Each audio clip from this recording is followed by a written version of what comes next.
Boa noite, meus prezados irmãos. Mais uma vez estamos juntos aqui para aprender da Palavra de Deus, para buscarmos a presença do Senhor, enfim, seguirmos a nossa caminhada com Cristo.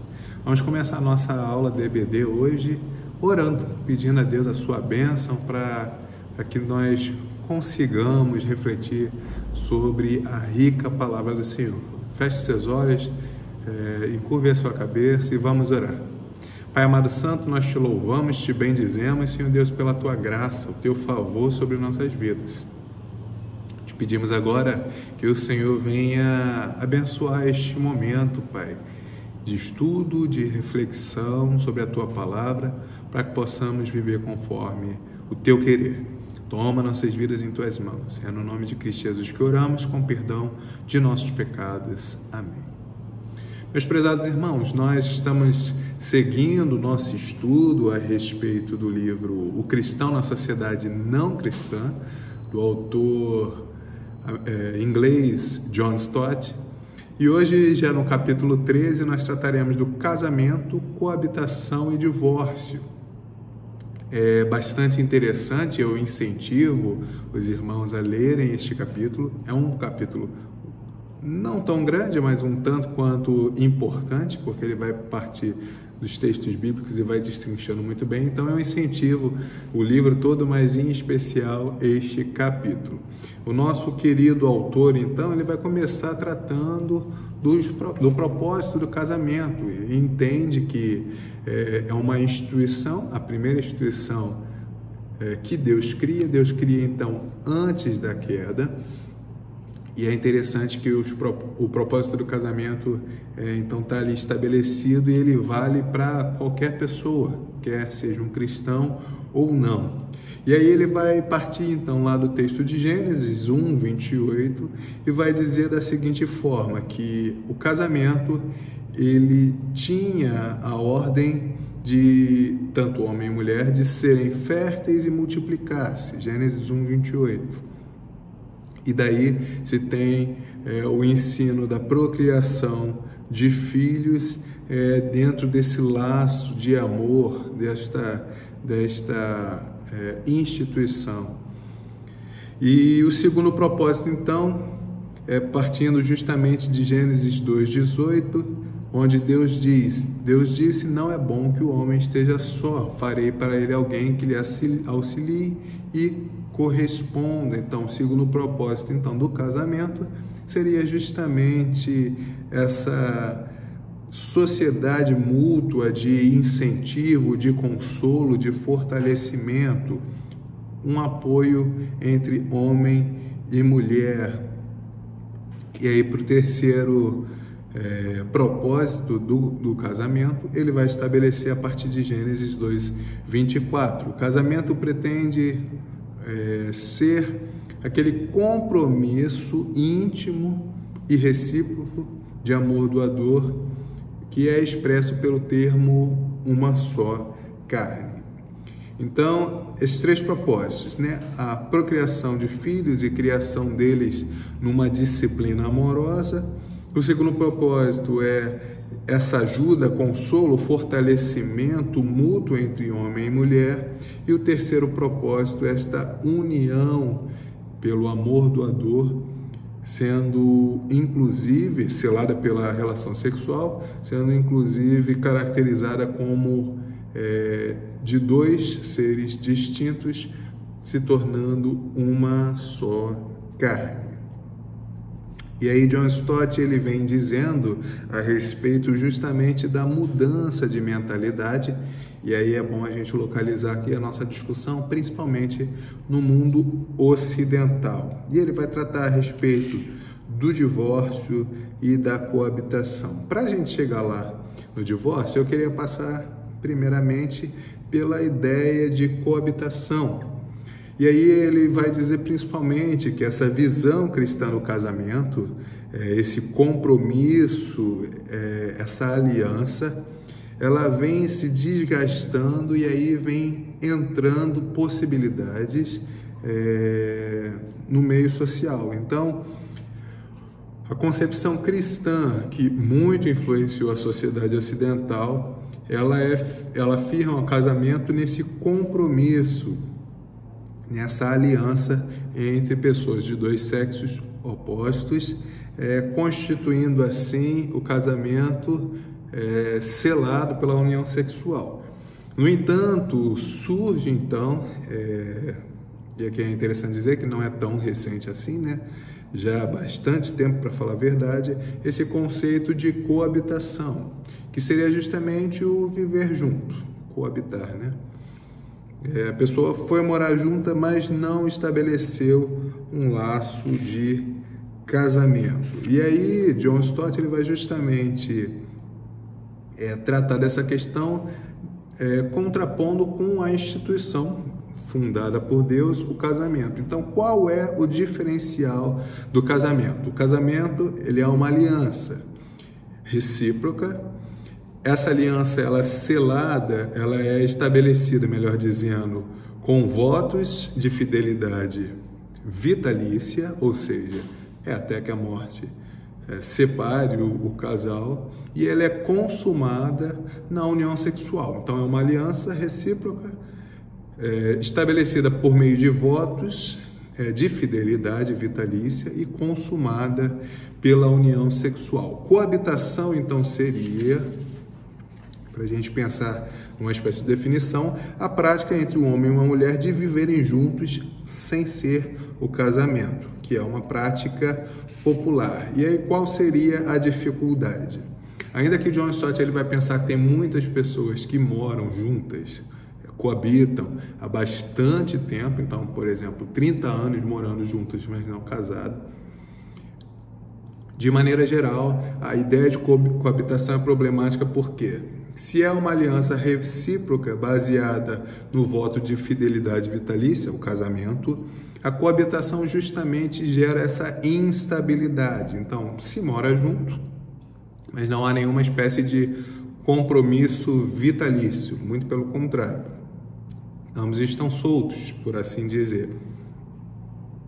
O casamento, então, sendo esse voto de fidelidade vitalícia, via de regra, esse voto ele é feito perante a sociedade. A coabitação não, ela é informal, é quase que intimista, por assim dizer, e privada. É uma decisão de dois, sem testemunhas, por assim dizer.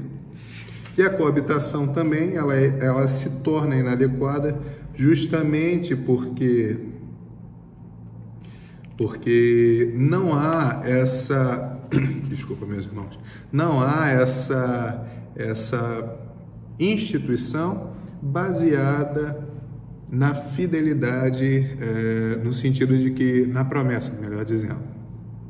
É uma união privada, muitas vezes ligada à sensação, os sentimentos do momento, mas ela não é tão bem estabelecida a ponto do casal de fato se casar.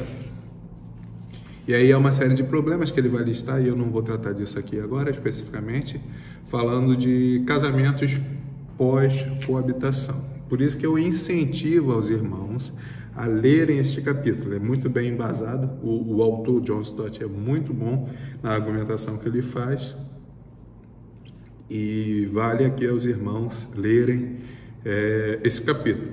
Então ele fez essa contraposição entre coabitação e casamento, e aqui a ordenança de Deus é o próprio casamento. Lembrando, mais uma vez, a gente já falou, o casamento é uma instituição, a primeira delas, feita por Deus. Então, a igreja é uma instituição feita por Deus também, sim, mas o casamento é a primeira delas.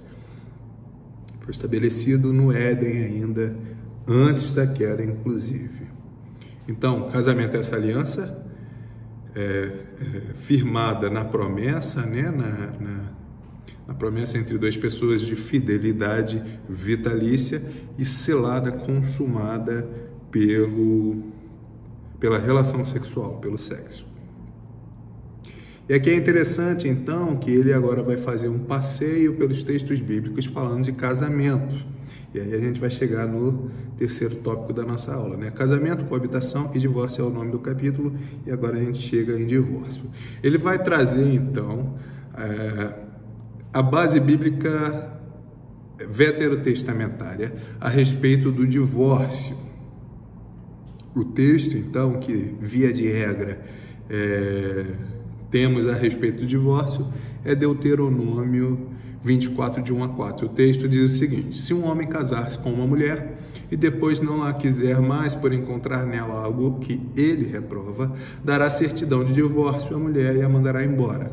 Se depois de sair da casa ela se tornar mulher de outro homem e este não gostar mais dela, lhe dará certidão de divórcio e a mandará embora. Ou se o segundo marido morrer, o primeiro que se divorciou dela não poderá casar com ela de novo, visto que ela foi contaminada. Seria detestável para o Senhor. Não tragam pecado sobre a terra que o Senhor, o seu Deus, lhes dá por herança. E aí John Stott ele vai apontar justamente qual é o alvo, qual é o foco deste mandamento veterotestamentário. O que Deus queria com este mandamento para o povo dele? E a questão é justamente esse retorno ao primeiro marido pós-divórcio. Então, você teve o divórcio entre o casal, e aí o foco ele vai falar da mulher, mas isso vale para os dois. Houve um casamento, um segundo casamento, e aí, rompido esse segundo casamento, quer por outro divórcio, quer por morte, a mulher ou o homem não poderia retornar ao primeiro marido ou mulher, o primeiro cônjuge. O ponto é esse. Por quê? Porque ela já tinha se envolvido sexualmente, ou a pessoa, né, já havia se envolvido sexualmente com outra pessoa. Então, o objetivo era proibir justamente que se casasse novamente com um ex-cônjuge, porque isso, segundo o próprio texto bíblico, era detestável para o Senhor.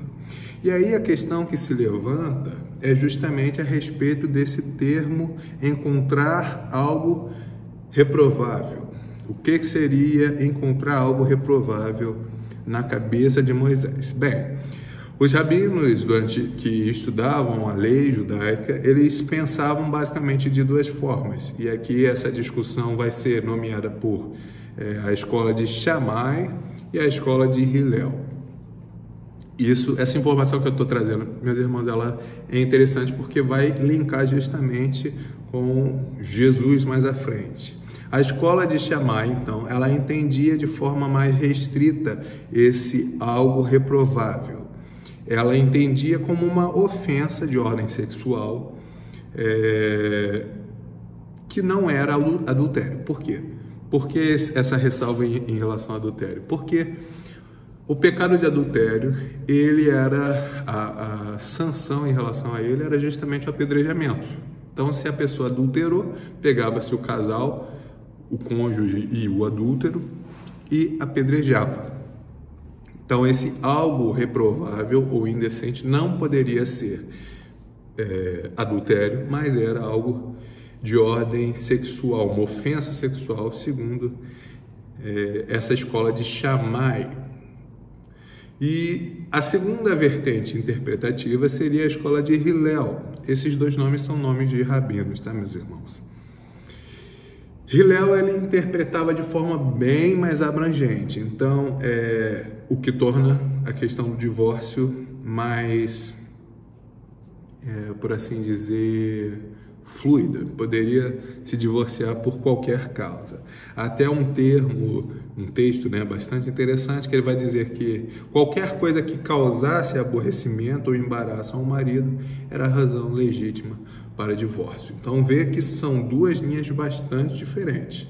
Uma entende que é um desagravo, é uma ofensa, melhor dizendo, de ordem sexual, que não adultério, mas uma ofensa grave, né, de ordem sexual, e aí ela é passível o cônjuge é passível de pedir divórcio por conta disso. A outra vertente, que é de Hillel, ela estabelece que qualquer coisa que desagradasse o marido, especificamente, era passível de pedir o divórcio. Essa questão, então, é trazida para Cristo nos seus tempos. Os fariseus, isso a gente vê em Mateus 19, por exemplo, eles questionam a Cristo da seguinte forma, Mateus 19, de 3 a 12. Alguns fariseus aproximaram-se dele, Jesus, para pô-lo à prova. Perguntaram-lhe, é permitido ao homem divorciar-se de uma mulher por qualquer motivo? Então eles querem saber do divórcio. É permitido divorciar por qualquer motivo? Lembra da escola de Hillel lá? Essas duas informações são importantes para a gente entender a passagem. E aí Jesus responde, vocês não leram que no princípio o Criador os fez homem e mulher e disse, por essa razão o homem deixará pai e mãe e se unirá à sua mulher e os dois se tornarão uma só carne? Assim, eles já não são dois, mas sim uma só carne. Portanto, o que Deus uniu, ninguém separe. Perguntaram eles, então, por que Moisés mandou dar uma certidão de divórcio à mulher e mandá-la embora? Entende que aqui eles estão tirando o foco da questão. Mas vamos continuar o texto primeiro. Jesus respondeu, Moisés permitiu que vocês se divorciassem de suas mulheres por causa da dureza de coração de vocês. Mas não foi assim desde o princípio. Eu lhes digo que todo aquele que se divorciar de sua mulher, exceto por imoralidade sexual, e se casar com outra mulher, estará cometendo adultério. Os discípulos lhe disseram, se esta é a situação entre o homem e sua mulher, é melhor não casar. E Jesus respondeu, nem todos têm condições de aceitar esta palavra, somente aqueles a quem isso é dado. Alguns são eunucos porque nasceram assim, outros foram feitos assim pelos homens, outros ainda se fizeram eunucos por causa do reino dos céus. Quem puder aceitar isso, aceite. Então os fariseus, eles trazem essa questão, essas duas escolas em tensão, escola de Shammai, de Hillel, lembrando que Shammai entendia que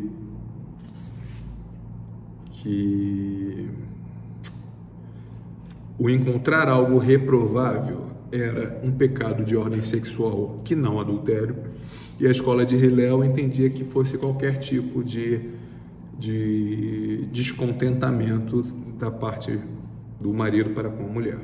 Jesus, então, ele é jogado nessa discussão, e aqui cabe lembrar que João Batista, reprovando a atitude de Herodes, tinha sido preso e depois veio a perder a sua cabeça, e o foco dos fariseus não era saber só o posicionamento de Jesus, era pôr o nosso mestre à prova. No entanto, Jesus ele se posiciona da seguinte forma,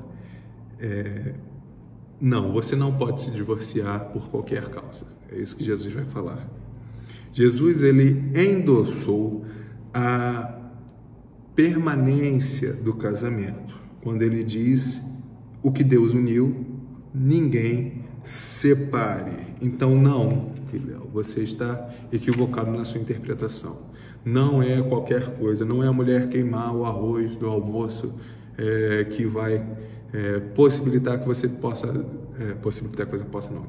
e vai legitimar o seu divórcio com ela. Não, não é isso. Jesus, como é que ele também reforça essa perpetuidade do casamento, essa permanência do casamento? Falando justamente que a provisão que Moisés deu, legal, né? A provisão legal que Moisés deu, ou seja, Deus falando através de Moisés, ela dizia respeito a uma concessão, não a ordem. A ordem é permanecer uma só carne. Quando que isso não ocorre? E por que não ocorre? Quando há imoralidade sexual e por conta da dureza de coração dos homens. Então, o casamento, ele precisa ser permanente nesse sentido, né? Até que a morte os separe. Ele precisa ser uma instituição fortalecida, né, no mandamento do Senhor, já lá no Éden, e ele só tem, a título de concessão, a possibilidade de um divórcio legítimo se houver imoralidade sexual. E aí como é que Deus ele também continua, Jesus continua exaltando a união no casamento, dizendo justamente a respeito de que um segundo casamento sem ser por imoralidade sexual, geraria o pecado de adultério.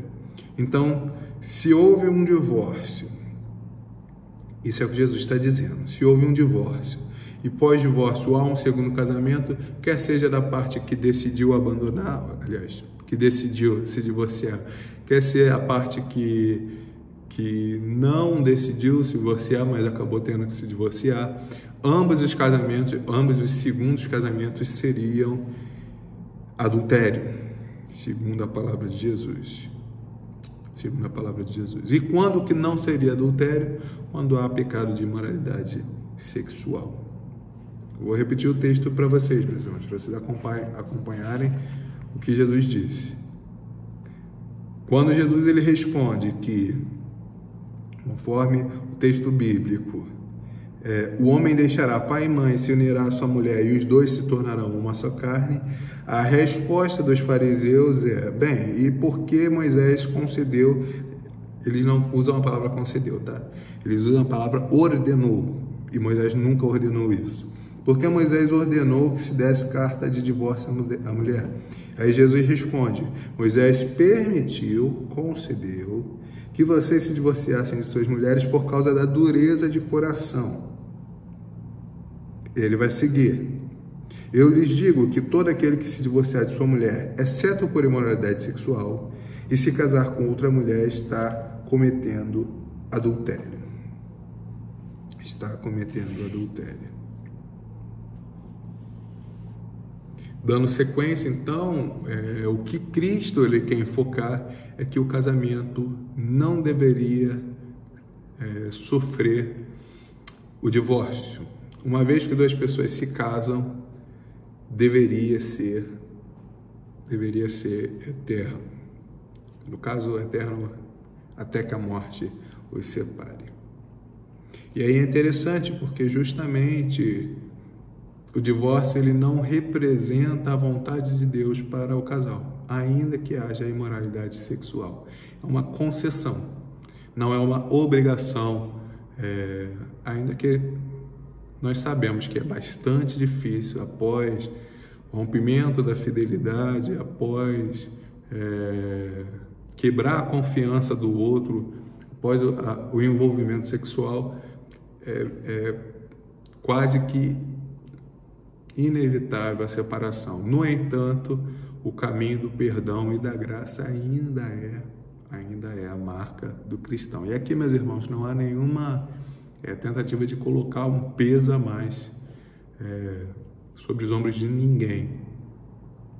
Sobre os ombros de ninguém. Cristo vai dizer que Deus concedeu que fosse dado divórcio. Sim, Ele concedeu. Mas a ênfase é na perpetuidade do casamento. E aí, logicamente que, dadas as situações, cada um aplica da forma que for melhor, né? Que for melhor. E é interessante que, para a gente encerrar esta aula, por quê? Por que o casamento ele é tão precioso aos olhos de Deus? É precioso aos olhos de Jesus e deveria ser precioso aos olhos dos cristãos. Porque o casamento, ele é, por assim dizer, a metáfora do relacionamento de Cristo com a sua igreja, de Deus com o seu Israel. Lá em Efésios, no capítulo 5, ele vai dizer que grande é esse mistério, mas ele não estava falando da relação de homem com mulher, mas de Cristo com a sua igreja. Qual é o foco, então? O casamento, ele existe para apontar para o relacionamento de Cristo com a sua igreja. E aí é interessante que, quando você olha por essa perspectiva, então, o caminho da graça, que foi como eu falei agora há pouco, do perdão, ele se torna muito mais vívido. Cristo, ele foi, e ele é, na verdade, o noivo que deu a sua vida pela igreja, pela sua noiva. Deus, e a gente pode lembrar, por exemplo, lá de Jeremias, falando da união entre Deus e com o seu Israel, Ezequiel capítulo 16, nós temos o retrato de como Deus ele lida com a sua esposa infiel. Deus vai dizer a Jerusalém, fiz um juramento, estabeleci uma aliança com você, Ezequiel 16:8, e você se tornou minha. No entanto, Jerusalém, ela desconsidera esse pacto, essa aliança, e aqui está sendo retratada como um casamento mesmo. No entanto, Deus ele é gracioso, ele diz, mesmo assim, apesar de sua conduta de adultério espiritual, ou seja, essa quebra de aliança, apesar de você, Israel, ter quebrado a minha aliança contigo, ter sido pior do que a sua irmã mais nova, Sodoma, e apesar de ter desprezado o juramento de Deus, rompendo a aliança, Deus disse, contudo, eu me lembrarei da aliança que fiz com vocês nos dias de sua infância, e com vocês estabelecerei uma aliança eterna. Graça, meus irmãos, graça. Essa mesma figura da união entre Deus e o povo de Israel vai ser tomada por Paulo lá em Efésios 5. Ele vai dizer a respeito de Cristo e a sua noiva. A palavra de Deus ela encerra com uma grande festa de casamento, as bodas do Cordeiro. Então, por que o casamento ele é tão precioso aos olhos de Deus? Ele é tão precioso aos olhos de Jesus? Ele é tão precioso e deveria ser para cada cristão, a despeito das dinâmicas mais confusas e caóticas que temos visto hoje, porque ele aponta para a união de Cristo Jesus com a sua noiva. Com a sua noiva. Então, meus irmãos, não tem coabitação que se assemelhe à instituição do casamento. Não tem como você olhar bem a partir dessa perspectiva de que é uma linda metáfora da união de Cristo com a sua igreja, olhar para o divórcio como algo positivo. Talvez ele até tenha que ser tomado, e infelizmente que tenha, mas é um remédio amargo. Não é algo legal, não é algo positivo.